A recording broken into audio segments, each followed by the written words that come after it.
Hindi pa tapos ang Converge Fiber Access dito sa mga gagawin nilang pagbabago dito sa kanilang koponan. Pagkatapos makuha itong si Mikey Williams sa isang trade na unfortunately hanggang ngayon ay mukhang hindi pa rin pumipirma. Mukhang ready na raw ang Northport ang Converge Fiber Access na i-trade itong si Mikey Williams sa ibang koponan. Baka daw ito'y dalhin dito sa sabihin na natin itong Northport Batang Pier. Baka dyan daw dalhin itong si Mikey Williams. At ano naman natin na kapag dinala itong si Mikey Williams dyan sa Northport ay hindi rin naman yan magtatagal dyan. Ito eventually dadalhin din sa SMC. Baka daw itong si Mikey Williams mapunta dito sa San Miguel sa bandang huli. Ang magiging usapan na lang dito, sino yung magiging kapalit niyan. So malamang kung sakasakali na sa San Miguel nga ang final, sabihin na nating final na pagbabagsakan nitong si Mikey, baka itong si Joshua Monson mapunta dito sa Converge Fiber Xers. Ito namang si Mikey Williams dito sa San Miguel. At itong si Jeron Teng yan ang dadalhin dito sa Northport Batang Pier. Para dito sa Converge Fiber Xers, hindi ka malulugi kung si Joshua Monson makukuha mong kapalit para kay Mikey. Unang-una, itong si Joshua Monson maglalaro yan para sa Converge Fiber Xers. Ibig sabihin, at least meron ka makukuhang player kaysa naman kay Mikey na ayaw pumirma. So, okay to si Monson dahil two-way player yan. Mahusay na scorer, mahusay na defender. Kaya bagay na bagay ito si Monson dito sa Converge Fiber Xers. Ito si Mikey Williams naman sa San Miguel. Well, alam natin nandiyan yung kaibigan niya si Chris Ross. So, malamang kung mapapapayag talaga nila yan dyan. At syempre, kung pag-uusapan naman yung salary, kayang ibigay ng SMC kung anong gusto ni Mikey.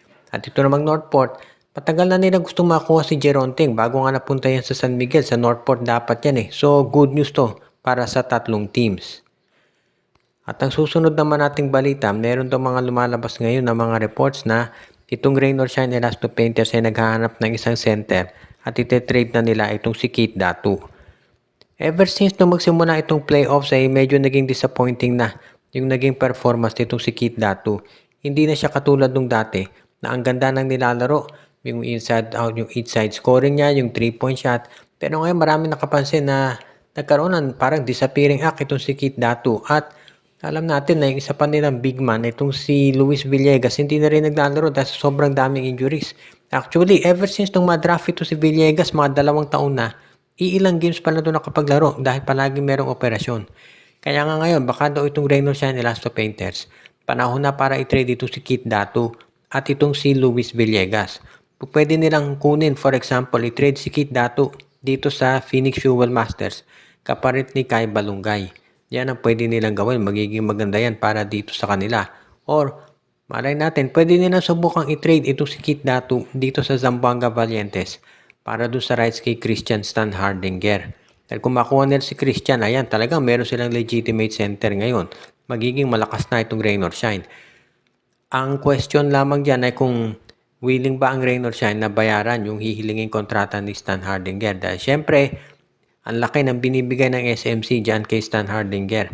Hindi ako sigurado kung itong Rain or Shine ay willing mag-spend ng ganyang kalaking pera para dito kay Christian Stan Hardinger. Lalo na at ito'y 34 years old na. Kaya yan ngayon ang pag-iisipang mabuti nitong ROS. Ang maliwanag dito, marami silang mga magiging magandang option pagdating dito sa pagdagdag ng iba pang mga players na talagang kinakailangan nila. At yan talaga magiging good news kung sakasakali na makakuha na ng isang legitimate center talaga ang Rain or Shine.